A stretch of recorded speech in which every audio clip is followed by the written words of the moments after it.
वह दौर भी देखा है इतिहास की नजरों से कि जब लम्हों ने खता की थी, सदियों ने सजा पाई। हम लोग डीएम से लेकर मंत्री सबके पास हम लोग जा चुके हैं, लेकिन कोई सुनने के लिए तैयार नहीं है। कोई सुनने के लिए तैयार नहीं है। कोई कहता है कि हाई कोर्ट में केस है, कोई कहता है कि सरकार के पास पैसा नहीं है, तो हम लोग क्या करेंगे। अनशन टूटा, कुछ दिनों तक काम हुआ और उसके बाद फिर से जस का तस स्थिति बना रहा। परेशानियों से बचने के लिए क्या करते हैं? क्या करें आप बताइए ना, हम लोग क्या करें? एक गांव छोड़ के चले जाए?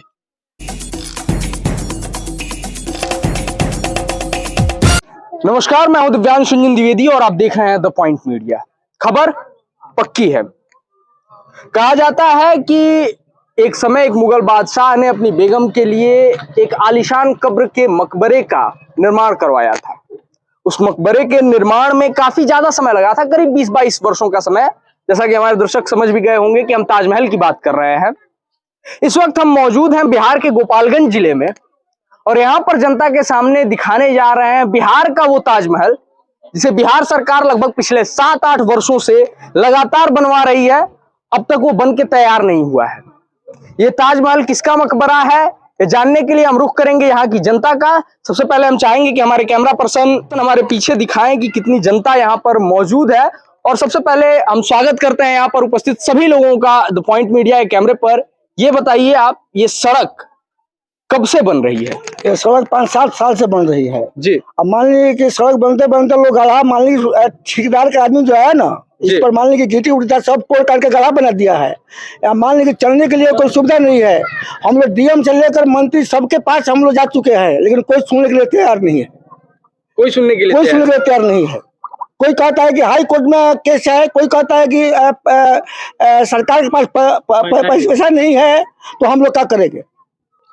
हम अपने दर्शकों को बता दें कि इस वक्त हम मौजूद हैं बिहार के गोपालगंज जिले के भोरे विधानसभा क्षेत्र के अंतर्गत आने वाली कटिया से भागीपट्टी समौर को जोड़ने वाली सड़क के बीच में।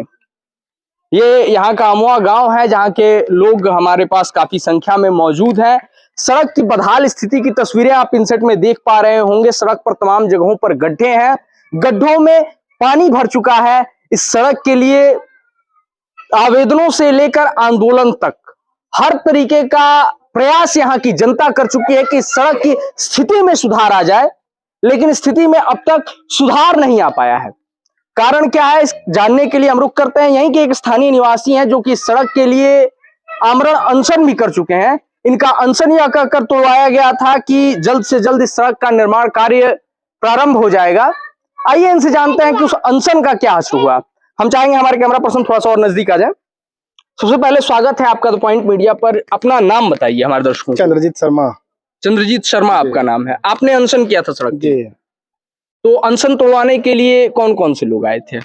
उसमें कटिया के बीडीओ महोदय श्री राकेश कुमार चौबे जी थे जी। और उसके बाद से इस जो मैंने ग्रामीण कार्य विभाग के जो कार्यपालक अभियंता थे वो भी थे जी। और साथ में सीओ भी थे जी। और वहाँ से एक एसडीओ भी थे जी। विभाग के, साथ में आपके मनरेगा के पीओ भी थे। सारे लोगों ने पहले तो उन्होंने इसी तरह आश्वासन दे रहे थे, लेकिन हमने माना नहीं, जनता भी नहीं मानी।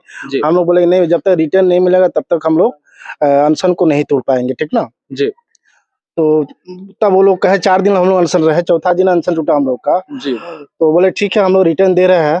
तो वह 1 महीने का समय दे रहे थे। हम लोग नहीं, आप 1 महीने का समय मतलब हम उससे 3 महीने का समय ले लीजिए। तो वो लोग रिटर्न में 30 मई 2021 तक बोले कि नहीं, ये रोड किसी हालत में भागीपट्टी से लेकर नेवरी तक कंप्लीट हो जाएगा। और खासकर जो अमवा का जो खंडहर स्थिति है या कौलरही का खंडहर है, ये तो मैंने बद से बदतर स्थिति है। शायद हमको लगता है कि बिहार में इस तरह का खंडहर रोड देखने को नहीं मिलेगा। तो सारे लोग मान गए, चलो भाई ठीक है, आप जब कह रहे हैं कि 31 मई तक हम बनवा देंगे। लेकिन उसके बाद लगता है कि अनशन टूटा, कुछ दिनों तक काम हुआ और उसके बाद फिर से जस का तस स्थिति बना रहा। उसके बाद हमने आपका जो है मुख्यमंत्री जनता दरबार में हमने आवेदन किया था जी। वहाँ पर भी डेट आया, लेकिन किसी कारणवश हम नहीं जा पाए जी, ठीक ना। वहाँ से भी जो है एसडीओ आए, एग्जीक्यूटिव आए, हमको यहाँ बुलाया, समौर कटिया से लेकर समौर तक साथ में फोटो भी खिंचवाया और बार बार कहे कि नहीं शर्मा जी इस बार रोड किसी हालत में कंप्लीट हो जाएगा। ठीक है कोई बात नहीं, होता है तो अच्छा बढ़िया है, लेकिन उसका कोई असर नहीं पड़ा। कोई असर नहीं पड़ा। हम अपने दर्शकों को बताना चाहेंगे कि नीतीश कुमार जो कि बिहार के विकास पुरुष कहे जाते हैं, उनका कार्यकाल जाना जाता है केवल सड़क और बिजली में सुधार के लिए। उनकी सरकार में केवल इन्हीं दो विभागों की गुणवत्ता पिछली सरकारों के मुकाबले बेहतर हुई है, जिस आधार पर वो पिछली सरकारों को जंगल राज बताते हैं। लेकिन इस सड़क के ऐसा होने के पीछे कारण क्या रहा है, यह भी हम जानने का प्रयास करते हैं शर्मा जी से कि सबसे पहले ये सड़क बनी कब थी। ये शुरुआत तो 2017 में हुआ जी। और तब से जो है धीरे धीरे इसी तरह काम होता रहा, लेकिन आज भी अधूरा ही है। इसके बाद अनशन के बाद भी हमने जो है MP MLA को भी अवगत कराया गया, बहुत लोग अवगत भी कराया, फेसबुक के माध्यम से कराया, हम भी अपने पैड के माध्यम से कराया जी। लेकिन हमको लगता है कि ना MP सुनता है न MLA सुनता है, उसको इग्नोर कर दिया जाता है। अब पता नहीं उन लोगों की क्या रीजन है, क्या उनकी समस्या है कि वह सुनना नहीं चाहते हैं या उस पर पहल नहीं करना चाहते हैं। अब ये हम नहीं जानते कि उनकी मजबूरी क्या है। भाई वो यहाँ के जनप्रतिनिधि MP MLA है, तो कहना हम लोग का कौन जनप्रतिनिधि हैं आप? हम जनप्रतिनिधि नहीं है इस समय। हम एक क्लब चलाते हैं, क्लब का हम चीफ कोऑर्डिनेटर है जी। नहीं, जनप्रतिनिधि कौन है जो नजरअंदाज कर देते हैं आप लोगों की आवाज को? जनप्रतिनिधि का मतलब कि यहाँ का जो MLA है वो भी जनप्रतिनिधि है जी। जो MP है वो भी जनप्रतिनिधि है, जो MLC है वो भी जनप्रतिनिधि है, बाकी तो मुखिया सरपंच और BDC और जिला पार्षद है वो तो है, लेकिन जो उससे ऊपर के लोग हैं जो MP उनके अधिकार क्षेत्र में आता है ना, वो तो कुछ कर सकता है ना, लेकिन वो भी करने को नाम नहीं लेता है, सुनता ही नहीं है। वह दौर भी देखा है इतिहास की नजरों से कि जब लम्हों ने खता की थी, सदियों ने सजा पाई। मैं अपने दर्शकों को बता दूं कि सड़क के पीछे की जो कहानी हमें मालूम है कि पथ निर्माण विभाग द्वारा इस रोड के लिए टेंडर निकाला गया था और ठेकेदार एक्सटॉर्शन चार्ज यानी कि लेवी रंगदारी उससे मांगी गई और बार बार रंगदारों के द्वारा परेशान किए जाने को लेकर के वह पथ निर्माण विभाग से जो ठेका पाया हुआ ठेकेदार था वो इस रोड को जस की तस हालत में छोड़ करके भाग गया। पथ निर्माण विभाग इसका मुकदमा उन्होंने पटना हाईकोर्ट में दायर किया हुआ है और जब भी कोई जवाब मांगता है RTI के थ्रू तो यही दिखाया जाता है कि ये मामला जो है वो अभी अदालत के अधीन है। लेकिन मैं जानना चाहता हूं कि इसमें दोष किसका है। उनका जिनका न्यायिक व्यवस्था पर विश्वास नहीं है वो स्वयं को प्रशासन से ऊपर मांगकर सुरक्षा देने के नाम पर लोगों से रंगदारी वसूलते हैं। ठेकेदार का जो कि रोड का काम बीच में छोड़ करके चला गया या फिर कि प्रशासन का जो कि सुरक्षा देने में असक्षमता जाहिर की। कारण कुछ भी हो लेकिन इस सड़क से गुजरने वाली जनता को इसका दोष नहीं दिया जाना चाहिए, उसे ये कष्ट नहीं उठाना चाहिए। यहाँ पर जनता हमारे साथ मौजूद है। सबसे पहले हम जानना चाहेंगे आपसे कितनी परेशानियां होती हैं सड़क? ये बहुत परेशानी होती है जी। 1 साल पहले इसमें एक बच्चा डूब के भी मर गया रोड पे ही। कहाँ पर? कोलरही में। अच्छा। मर गया वो इतना पानी लगा हुआ था, मोटरसाइकिल से लोग लाता है गिर जाता है, कोई उठाता भी नहीं, इतना ज्यादा पानी रहता है, बहुत परेशानी होता है। तो आप लोग इन परेशानियों से बचने के लिए क्या करते हैं?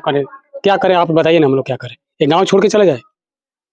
नहीं, गांव छोड़ने की बात नहीं, फिर हम लोग क्या कर, सरकार का काम है बनाना, सरकार इस पर ध्यान नहीं देता है। कोई मंत्री इधर नहीं आता है, कोई मंत्री आता है कटिया से लौट जाता है, यहाँ का नेता लोग लौटा देता है, यही होता है यहाँ पर।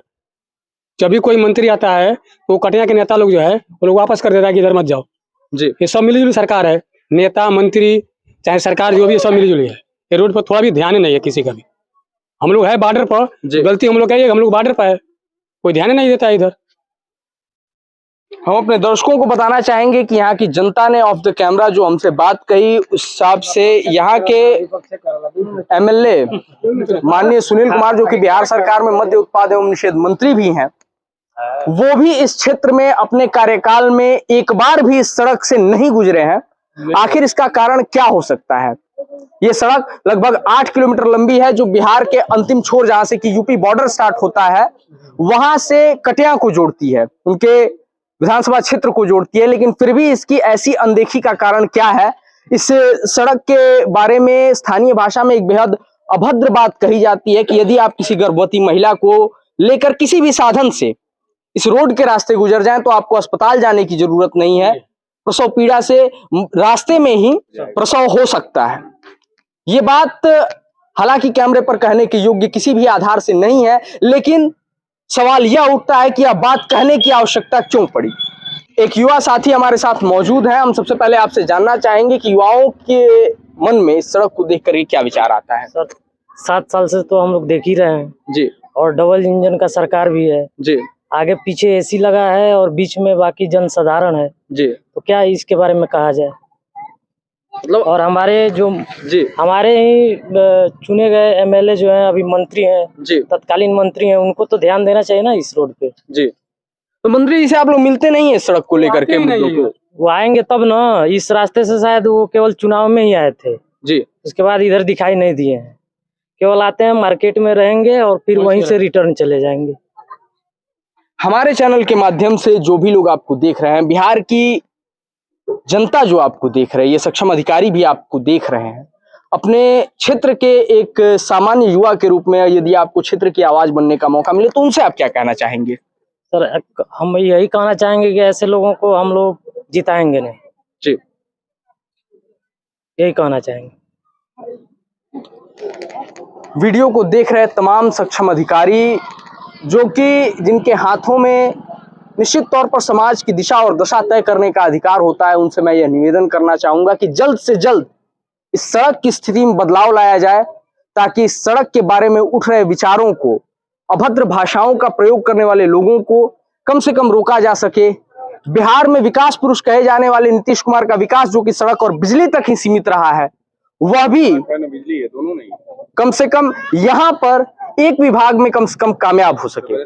बाकी हम अपने दर्शकों के लिए ऐसे तमाम वीडियोस लगातार लेकर के आते रहे और आगे भी लेकर के आते रहेंगे, तो जुड़े रहिए हमारे साथ, देखते रहिए द पॉइंट मीडिया, क्योंकि हम दिखाते हैं वो जो खबर पक्की है।